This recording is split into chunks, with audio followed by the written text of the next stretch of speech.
During this unit, we will be continuing to cover the Forever Growing School.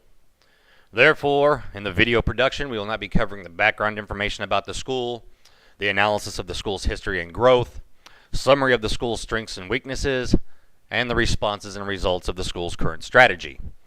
This is because all this information has been covered in the previous video production, and you should already understand that information.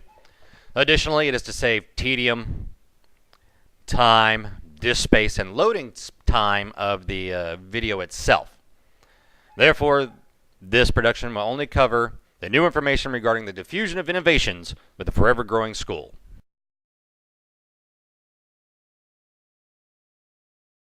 The adoption of new technology can unsettle a social environment, and as a result, the implementation of the new technology will ultimately fail.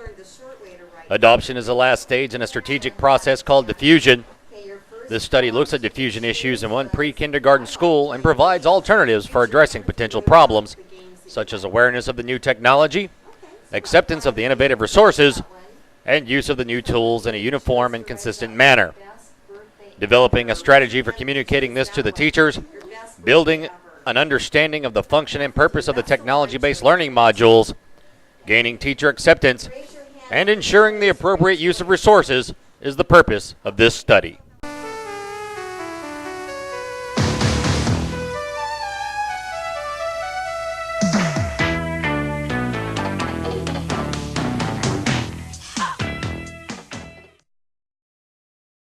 Currently, schools are seeking to incorporate technology into their curricular programs to improve the quality of learning activities for the students, enhance school readiness, and expand the efficiency and effectiveness of the teachers. This technology integration movement is also prevalent in the pre-kindergartens, preschools, and other early childhood education institutions. Research for the last few decades has proved that high-quality early child care is a key factor in laying a solid foundation for school readiness. The state of Texas also recognizes that the learning experiences of the preschool years provide a foundation that guides children academically, socially, and emotionally. Early childhood educators, as well as K-12 educators, continually adopt various methods in order to provide students with a strong foundation. Recently, schools nationwide have reported an increase in student achievement occurring concurrently with the execution of effective instruction utilizing technology. These schools realize the added benefits of diffusing technological innovations within the core curriculum. Forever Growing recognized this recent rise in student success and confidently elected to begin the process of adopting technology-based instruction. The director of Forever Growing plans to coordinate with representatives from the University of Houston-Clear Lake Instructional Design Technology Department. The UHCL department students will analyze, design, and develop web and DVD-based learning modules that Forever Growing teaching staff will employ during instruction. One of the biggest challenges facing the technology diffusion progression is how to improve technology assessment, adoption, and implementation. One such improvement is through consistent communication, because without communication strategies during the entire process, the diffusion of technology will eventually fail. Therefore, this study illustrates how Forever Growing School will develop a strategy to share the details of the DVD and web page with teachers, instruct teachers on the function of the modules, gain teacher acceptance, and certify the proper use of the resources throughout the process of diffusion. A lot of our kids are going to be moving into classrooms that have smart boards in them, that are typical environments or typical classrooms. And if our kids can come in there with already exposure to a smart board, already seeing it and using it, that's just going to make them one step ahead and help them be successful in an environment that would have been more difficult for them hadn't they had that exposure early on.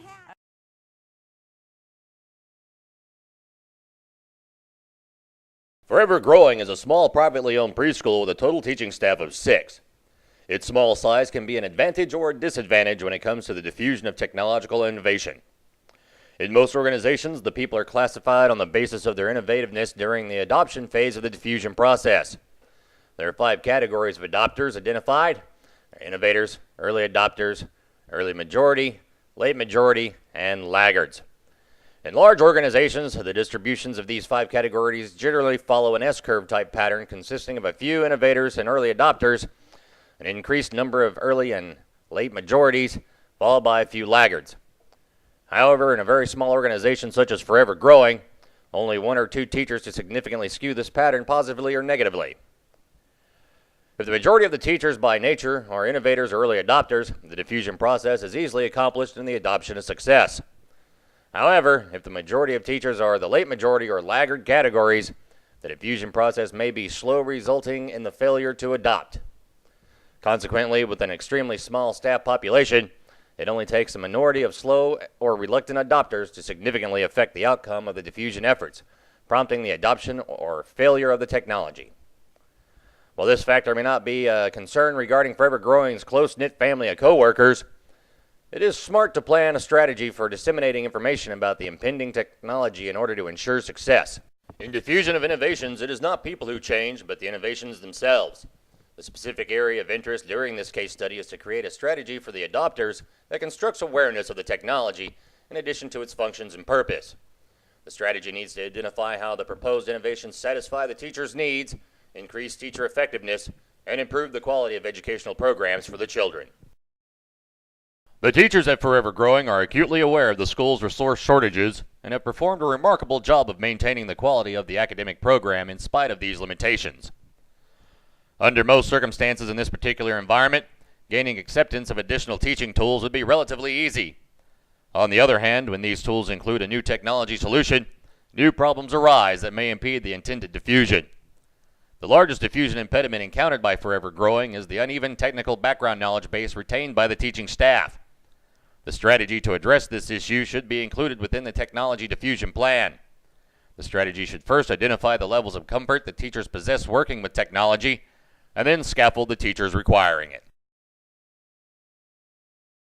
The students at UHCL can involve the Forever Growing teachers in the very early analysis and design phases of the project.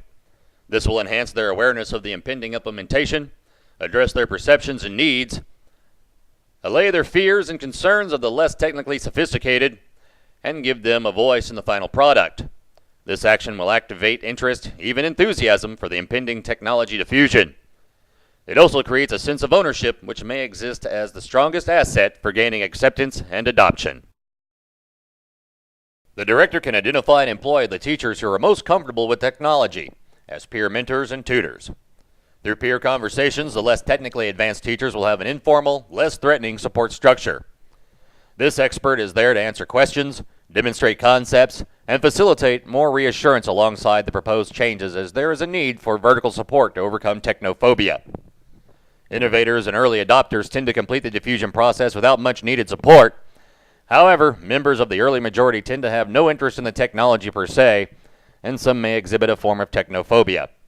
Their introduction to the technology should be related to their perceived program and process needs, and the proposed apprenticeship relationship of using a teacher innovator or early adopter to support the less technically proficient teachers is the ideal resource that ties the proposed technical innovations with the academic programs. The director should allow the teachers to explore the learning modules before introducing them into the classroom. This discovery will help alleviate many fears and concerns that teachers may express.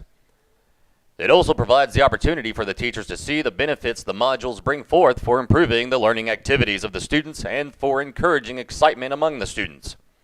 This trial period permits the teachers to initiate the formation of a plan on how to utilize the modules to improve their own efficiency and effectiveness in the classroom. An effective trial period affords the opportunity to detect any issues with the product, such as malfunctioning operations or unreliability for meeting the teacher's needs. These problems and issues will be addressed and resolved before the modules performed in the classroom. After the trial period is finished, the teachers should be very affluent with implementing the technology into their classrooms. Another part of the adoption stage of diffusion includes a strategy to confirm that the new technology meets the identified needs of the teachers and students. There is an observed measurable increase in the learning evaluation, which is valid and reliable. Then this analysis of the students' learning will cease all hesitations among the adopters. The adopters will have quantifiable proof that the new technology is an enhancement to the curriculum activities at the school. The school administrator should adopt the proposed strategy as soon as possible prior to initiating the diffusion of the technology discussed. This approach will build an environment within the school which is accepting and supportive of the innovative changes. As it is likely the subject diffusion is not the last the school will initiate, the school administrator would do well to provide additional technical training for the school staff. Improving everyone's comfort level with the new technology will make the next diffusion project that much easier. According to the AECT standards, the stages of the Diffusion of Innovations process include awareness, interest, trial, and adoption. By involving the teachers in the analysis and design process of the project, they will become aware of not only the project itself, but the details of the proposed innovative products. This involvement also creates and increases interest and serves to help persuade the teachers to accept and adopt the technology. Identifying one or more early adopters for peer-to-peer conversations and mentoring and tutoring also supports communications about the diffusions project among the teachers and builds interest and support for the diffusion. Setting up a trial period during which the teachers use the delivered technology before classroom introduction allows the teachers to adjust to the learning modules in a non-threatening environment. As their comfort level increases, the likelihood of gaining their commitment to the diffusion improves. Once the products have been adopted and implemented, capturing the impact these deliverables have on the learning outcomes of the students will reinforce the teacher commitment to the adoption. Though not specifically discussed in the scope of this study, the school will use the newly established social media links and website to publicize the value of the school library media programs within the school, community, and local school district. The school will catalog and retain the described DVD and web-based learning modules in their library and may, depending upon the right issues, try to market them to other private pre-kindergarten schools. This case study demonstrates some of the issues that can impede a successful diffusion of technology. In this study, the Forever Growing School is considering implementing DVD and web-based learning modules to augment its academic program of instruction. The alternatives and recommendations of the study provides the school with a roadmap or strategic plan for completing that process successfully.